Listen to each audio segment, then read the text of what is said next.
Chers amis, petite sensibilisation à certaines règles d'hygiène oubliées.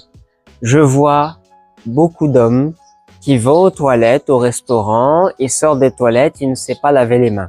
Il faut se laver les mains avant parce que tes mains sont sales. Tu ne vas pas toucher ta partie comme ça. Hein, tu peux avoir une infection si tu as une bactérie sur les mains. Sortez des toilettes, lavez-vous bien les mains. On oublie beaucoup le pouce. On oublie beaucoup entre les doigts. Attention de ne pas bâcler le lavage des mains.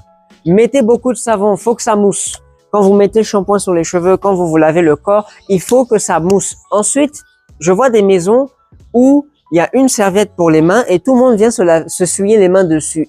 Les gars, déjà, il faut que chacun ait sa serviette pour les mains. Il faut que la serviette pour les mains soit renouvelée tous les jours. En termes de gel hydroalcoolique, un hygiéniste m'avait appris que il faut que ça soit sans paillettes, sans colorant, sans parfum pour une efficacité optimale et que ce soit pas avec des allergènes. Parce qu'il y a des personnes qui peuvent faire une allergie à ça. On va me dire ensuite, oui, mais ok. Et pour les personnes qui ont l'habitude, moi je le fais, de rentrer chez moi sans les chaussures. Alors, c'est pas très grave si la saleté du sol reste au sol.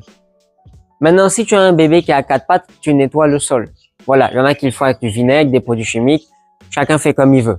Donc, voilà ces petites astuces, les amis.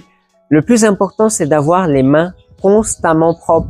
Lavez-vous les mains autant de fois que nécessaire. Un dernier conseil, l'arrière des oreilles, l'intérieur du nez, la zone ici, là. On l'oublie beaucoup quand on la nettoie au niveau du visage. C'est très important.